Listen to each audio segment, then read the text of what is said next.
KSCB vigilance നോക്കുകുത്തിയായി പ്രവർത്തിക്കുന്നു. നമസ്കാരം. Travancore express വാർത്താ നേരത്തിലേക്ക് സ്വാഗതം. തിരുവനന്തപുരത്തെ പ്രധാനപ്പെട്ട സെക്ഷൻ ഓഫീസായ തൈക്കാട് ഇലക്ട്രിക്കൽ സെക്ഷനിലെ ഇലക്ട്രിസിറ്റി വർക്കറായി ജോലി ചെയ്യുന്ന സന്തോഷ് കുമാർ ഏതാനും വർഷങ്ങളായി സെക്ഷൻ ഓഫീസിലെ കോൺട്രാക്ട് പണി ബിനാമിയായി നടത്തുന്നു. ഈ വാർത്ത ഞങ്ങൾ പുറത്തുവിട്ടിരുന്നു. ഈ അഴിമതി കഥകൾ 10 മാസങ്ങൾക്ക് മുമ്പ് ഞങ്ങളുടെ മുൻ ചീഫ് എഡിറ്ററും തൈക്കാട് ഇലക്ട്രിസിറ്റി ബോർഡിൽ 22/2/2022 ഓവർസിയർ പ്രൊമോഷൻ കിട്ടിയിട്ടും ലൈൻമാനായി ജോലി ചെയ്യുന്ന ഞങ്ങളുടെ ആരാധ്യനായ ചീഫ് എഡിറ്റർ ഈ അഴിമതികൾക്കെതിരെ KSCB വിജിലൻസിനും ചെയർമാനും പരാതി നൽകിയിരുന്നു.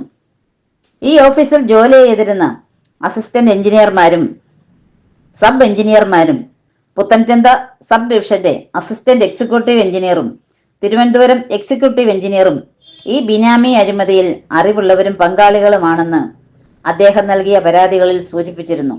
ഇപ്പോൾ ഈ വാർത്ത പുറത്തുവിടാൻ തന്നെ കാരണം ഞങ്ങളുടെ മുൻ ചീഫ് എഡിറ്റർക്കെതിരെ തിരുവനന്തപുരം എക്സിക്യൂട്ടീവ് എഞ്ചിനീയർ നേതൃത്വം നൽകി പുത്തൻചന്ത അസിസ്റ്റന്റ് എക്സിക്യൂട്ടീവ് എഞ്ചിനീയർ, പുതിയതായി വന്ന അസിസ്റ്റന്റ് എഞ്ചിനീയർ, അഴിമതിക്ക് പങ്കാളിയായ സബ് എഞ്ചിനീയർ, അഴിമതിക്കാരനായ ഇലക്ട്രിസിറ്റി വർക്കർ എന്നിവരുടെ ഉപജാപക സംഘങ്ങളും ചേർന്ന് അദ്ദേഹത്തിനെതിരെ ചില ഗൂഢശ്രമങ്ങൾ നടത്തുന്നതായി വിവരം ലഭിച്ചു.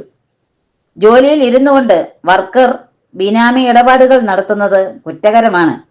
എന്നാൽ അതിന് ചൂട്ടുപിടിക്കുന്നത് തെറ്റല്ല എന്നാണ് മേലുദ്യോഗസ്ഥർ പറയുന്നത്. അതിൽ നിന്ന് മനസ്സിലാക്കാം അവരുടെ കമ്മീഷൻ വ്യവസ്ഥകൾ.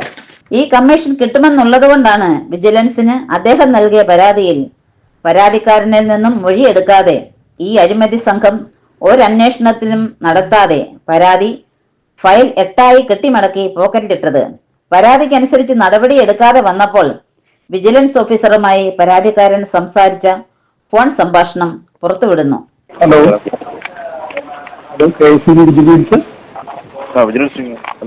എന്റെ പേര് ജയചന്ദ്രൻ, ഇലക്ട്രിക്കൽ സെക്ഷൻ തൈക്കാട് ലൈൻമാനായിട്ട് ജോലി ചെയ്യുന്നു.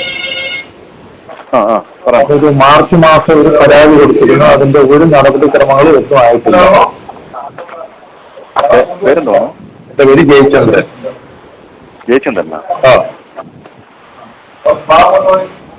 എന്നെ വിളിക്കാമെന്ന് പറഞ്ഞു. ഞാൻ 4-5 മാസം കൊണ്ട് വിളിക്കുമ്പോൾ എന്നെ തിരിച്ചു വിളിക്കാമെന്ന് പറയുന്നതല്ലാതെ ഇതുവരെയും വിളിച്ചിട്ടില്ല. അതെ, വിജിലൻസിൽ തന്നെ വിളിച്ചത് നിങ്ങൾ? അതെ, ഞാൻ വിജിലൻസിലാണ് വിളിച്ചത്. ഓക്കെ. ഏത് സെക്ഷൻ? തൈക്കാടാ? അതെ. ഞാനൊരു പരാതി കൊടുത്തിട്ട് ഇപ്പൊ ഏകദേശം മാർച്ച് മാസം കൊടുത്തത്.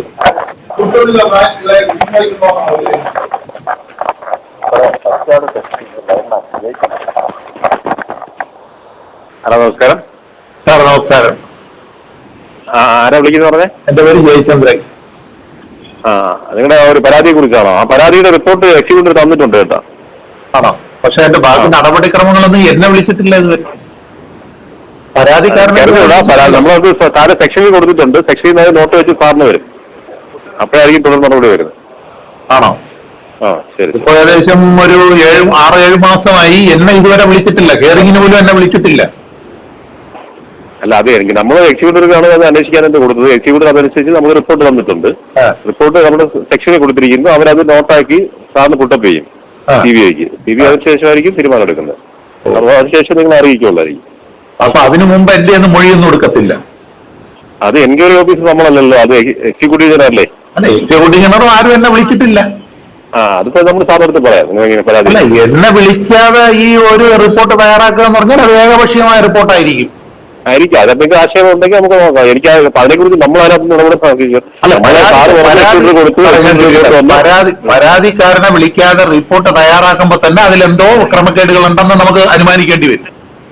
ഉണ്ടായിരിക്കാം, ഇല്ലായിരിക്കാം. അതിപ്പോ എനിക്ക് പറയാൻ പറ്റത്തില്ല. ഞാനല്ല അത് നോക്കുന്നത്. ശരി, പരാതി വന്നിട്ടുള്ളത് നോട്ട് പുട്ടപ്പ് ചെയ്ത് സാറിന് വരുമ്പോൾ സാറ് തീരുമാനിക്കും. ഇതിനകത്ത് മറുപടി കിട്ടാൻ സാധ്യതയുണ്ടോ? ഇതിന്റെ പരാതി കൊടുത്തതിന് എന്തെങ്കിലും ഒരു മറുപടി കിട്ടാൻ സാധ്യതയുണ്ടോ? മറുപടി കിട്ടാൻ എനിക്ക് ഒരു റിപ്പോർട്ടിന്റെ കോപ്പി റിപ്പോർട്ട് ഇപ്പോൾ ഈ അന്വേഷണം കഴിഞ്ഞോ എന്ന് പോലും എനിക്ക് അറിയാൻ പറ്റുന്നില്ല. അതുകൊണ്ടാണ് ചോദിച്ചത്. ഞാൻ ഇത് 3-4 എണ്ണം കൊടുത്തു. ശരി. കേരളത്തിലെ ഫയൽ വരുമ്പോൾ നമ്മൾ നോക്കിയിട്ട് പറയാം. ഫയൽ വരുമ്പോൾ നോക്കിയിട്ട് പറയാം.